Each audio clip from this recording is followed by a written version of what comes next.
இங்கே ஒரு பணக்காரர் ஒருத்தர் தன்னுடைய மாலில் நடந்து வந்துட்டு இருக்கிறாரு. அப்போது டேபிள் கீழே ஒரு நீளமான முடிவுள்ள பொண்ணு மறைஞ்சிருக்காரு. அதை பார்த்துட்டு கீழே குனிஞ்சு பார்க்கும்போது அந்த பொண்ணு ப்ளீஸ் கொஞ்ச நேரம் எதுவும் பேசாதீங்க அப்படின்னு சொல்லிட்டு இருக்கிறா. இப்படி இவங்களுக்குள்ள பேசிக்கிட்டு இருக்கும்போது இவருடைய கேர்ள் ஃப்ரெண்ட் அந்த இடத்துக்கு வந்துடுறாங்க. அவங்கள பார்த்தோன்னே இவர் தன்னோட கையில் இருக்கிற டைமண்ட் ரிங்கை அவங்களுக்கு ப்ரெசென்ட் பண்ணுறாரு. அதை பார்த்து அந்த பொண்ணு ரொம்ப ஹாப்பி ஆகிட்டு ஒரு நிமிஷம் நான் வந்துடுறேன் அப்படின்னு சொல்லிட்டு போகிறா. இப்படி இவங்களுக்குள்ள பேசிக்கிட்டு இருக்கும்போது இந்த நீளமான பொண்ணு வந்துட்டு தப்பிச்சு போக பார்க்குறா. அப்போ அவளோட முடியை அவர் பிடிச்சிடுறாரு. பிடிச்சிட்டு எங்கே போகிற நில்லு அப்படின்னு சொல்லி சொல்கிறாரு. அப்போ அந்த பொண்ணு வந்துட்டு ப்ளீஸ் நான் ஓடலை, என் கூட கொஞ்சம் வாங்கன்னு சொல்லி அந்த பணக்காரரை கூட்டிட்டு கீழே போறா. அப்படி கீழே போகும்போது இவருடைய கேர்ள் ஃப்ரெண்ட் வந்துட்டு கீழே இருக்கிற ஜுவல்லரி ஷாப்ல இவர் பிரசன்ட் பண்ற ரிங்க அங்க இருக்கிற கடைக்காரங்கிட்ட கொடுத்து எவ்வளவு ரேட் போகும் சொல்லி அந்த ரேட் பேசி ரேட்டை வாங்கிக்கிறா. வாங்கிட்டு போறா. அதை பார்த்து இந்த ஹீரோவுக்கு ரொம்ப வெக்ஸ் ஆயிருது. அப்படியே மால்ல ஒரு இடத்துல போய் உட்காந்துடுறாரு. இப்போ இந்த நீளமான முடி இருக்கிற பொண்ணு எடுத்துட்டு அந்த டைமண்ட் ரிங் எடுத்துட்டு வந்து இவர்கிட்ட கொடுக்குறா. கொடுத்தோன்னு இது எப்படி நீ வாங்கின அப்படின்னு சொல்லி அவளை பார்க்கும்போது அவளோட முடியை அந்த டைமண்ட் ரிங் கறி கொடுத்துட்டா.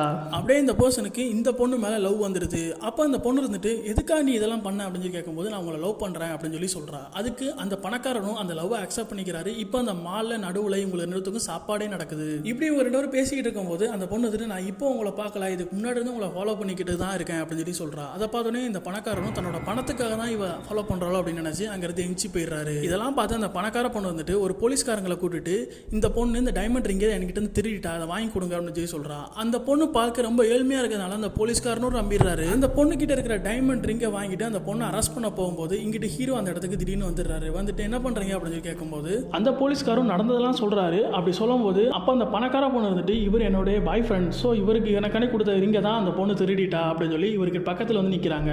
அப்போ அந்த பணக்காரர் வந்துட்டு இவங்க யாருன்னே எனக்கு தெரியாது, அது மட்டும் இல்லாமல் இவங்க வாங்கின பொருள் எல்லாமே என்னுடைய இது அப்படின்னு சொல்லி இவங்க அந்த டைமண்ட் ரிங்கை வச்சு வாங்கின பொருள் எல்லாத்தையுமே சொல்றாரு. சொன்ன உடனே இவங்க ரெண்டு பேர்த்தையும் போலீஸ் வந்து விட்டுட்டு அந்த பணக்காரன் சொல்லி சொன்ன பொண்ணை பிடிச்சிட்டு போயிடுறாங்க.